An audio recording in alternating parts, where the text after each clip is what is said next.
Good morning, good afternoon, good evening, my beautiful friend. We are getting on the inside of people pleasing today. Hello, I am a recovered people pleaser. Let me tell you. What. We're still reading Women Who Run with the Wolves and using this book, excuse me, as inspiration for our 30 days of wisdom. And I'm loving this chapter so far. We are on chapter 4, and it's talking about the mate, union with the other. You are going to love, love, love this.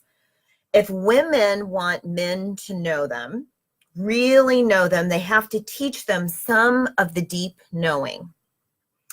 Some women say they are tired, that they have already done too much in this area. I humbly suggest that they have been trying to teach a man who does not care to learn. Most men want to know and want to learn. When men show the willingness, that willingness, then is the time to reveal things. We're talking about the things of your heart, not just because, but because another soul has asked.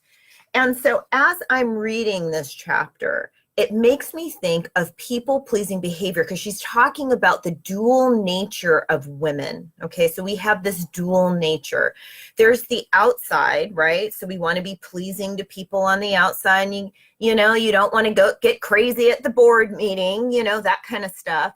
But then we have this inner nature, this wildish nature. I call it the wisdom woman nature on the inside.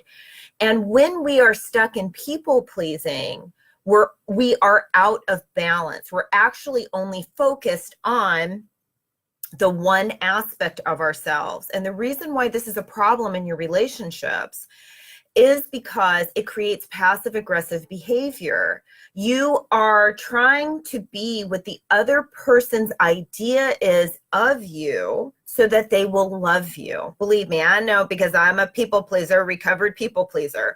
So this idea that the only way you're going to love me is if I act and be a certain way, that is the essence of people pleasing. But the problem is then you're never really known on the inside, right? And you're never really getting the validation that you desperately need or that you desperately want from the other person because you don't really know yourself. So what we want is to develop this dual nature, a rich inner life, that part of us that is wild, creative, and unpredictable. And the men in your life are going to love you for it, really and truly, and the women and your friends and everyone, because you're being your authentic self, giving them permission to be their authentic self. So here's the beautiful part of this, is that the men in your life, especially if you're in an intimate relationship with someone, you get to initiate them. Isn't that beautiful? You get to initiate them into the mysteries of knowing a woman. Beyond the physical, beyond just what they see outside. And most men and women, they're intrigued by that. This is a place of power. And so Spirit is speaking to me right now. As we move on this spiritual journey of really knowing ourselves, we also have to cultivate patience to re-educate the people in our lives to this new way of being. And most people are going to come with you. Like I said, unless there's this deep unconscious need to really split from the relationship, and that's going to happen anyway. But most people are going to come along with you. And so we really want to develop our dual nature and not be afraid that the people in our lives are going to reject us. They're going to love it. And you're giving your partner or your friend the opportunity to be their best selves and to develop their wild nature, right? Their wild nature. Isn't that beautiful? Anyways, I just wanted to share that with you. Let's do a clearing. You ready? Feet flat on the floor, eyes closed, chin tilted slightly down, and let's take 3 ha breaths together. So inhaling, exhaling,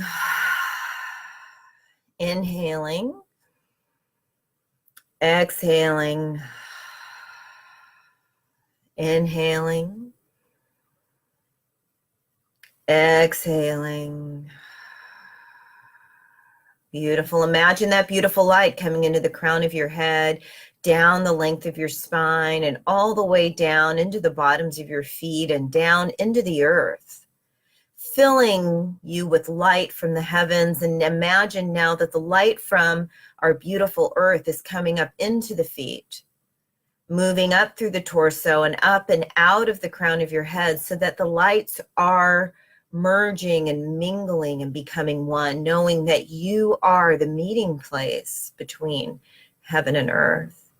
And in your mind's eye, imagine this beautiful light now, these beautiful lights surrounding you, so that the light is in front of you, above you, behind you, and beneath you.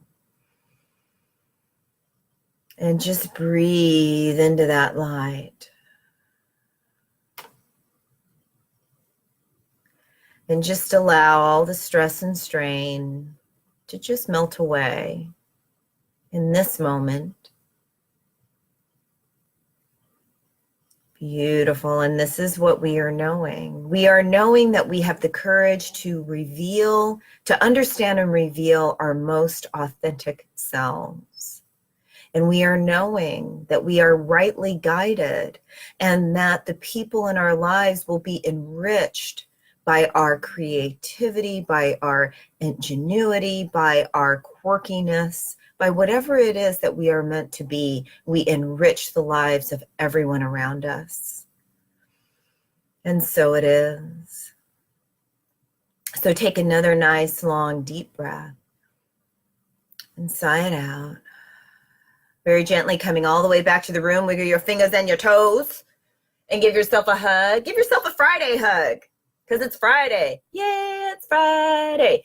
So we are doing Meditation 101, getting really back to the fundamentals in the beginning in the mentorship/mystery school program. I'm going to give you the opportunity to also be a part of that. So go to the little sign up link on my little Facebook thing and sign up for the newsletter, because there's always extra goodies and love notes that I send to you that I want to share with you. Anyway, because there's so much to meditation, so much to learning how to be master of mind, and having to cultivate soul in your life. All right, my friend, have a wonderful Friday. I will see you Monday at 9 o'clock for the rest of our 30 days of wisdom. It'll be day 11. We're zipping along, zippity-doo-dah. Bye.